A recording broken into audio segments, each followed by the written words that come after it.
Dans sa volonté de ramener la paix définitive à Bongouanou, l'inspecteur général d'État a entamé cette semaine une série de rencontres.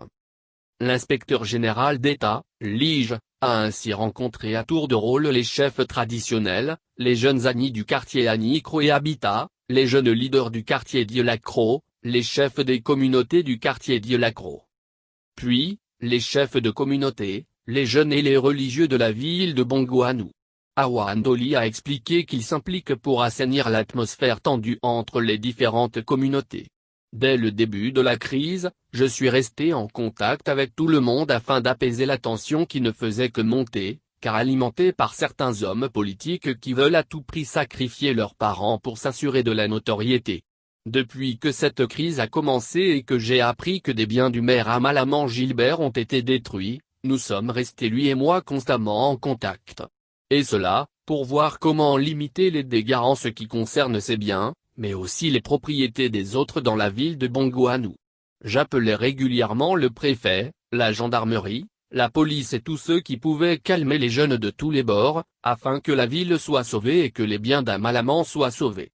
J'étais en contact avec un bon nombre de personnes pour savoir là où il faut intervenir pour sauver Bongouanou, car c'est notre bien commun, indique-t-il.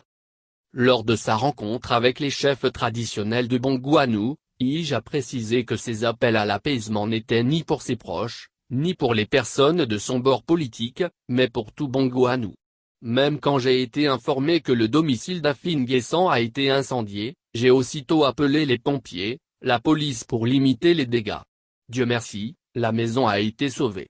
L'incendie s'est limité à un préau et depuis lors, cette maison est surveillée par les forces de l'ordre pour éviter que des gens repartent la brûler. Je n'ai pas cherché à savoir si c'est lui qui a lancé le mot d'ordre avant de faire des démarches pour sauver ses biens. Je ferai pareil pour tous ceux qui seront exposés à ces genres de violences, qu'importe le parti politique auquel ils appartiennent. Il faut mettre bas la terre pour construire Bongouanou et le Moronou, a-t-il confié, avant d'ajouter, c'est pour cela j'ai tenu à rencontrer tout le monde pour apaiser les cœurs.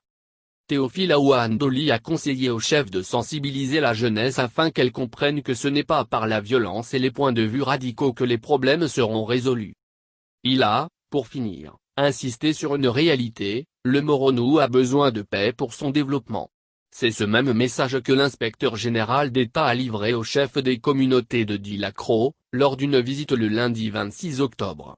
Awa Ndoli leur a exprimé sa compassion et demandé aux chefs d'exhorter leurs enfants à ne pas tomber dans le piège des rumeurs qui poussent intentionnellement à la violence. Il a insisté sur l'importance d'éviter de se faire justice, en ayant confiance aux juridictions compétentes du pays pour la défense de leurs droits. Lige a eu une rencontre avec les jeunes d'Agni-Kro, du quartier de l'Habitat et les leaders de jeunes de Dieu-Lac-Kro. Des jeunes du quartier Dieu-Lac-Kro, les parents des victimes portées disparues ou enlevées y ont également participé. À tous ces groupes de jeunes, Lige a prodigué les mêmes conseils, l'apaisement et la force de ne pas céder aux rumeurs.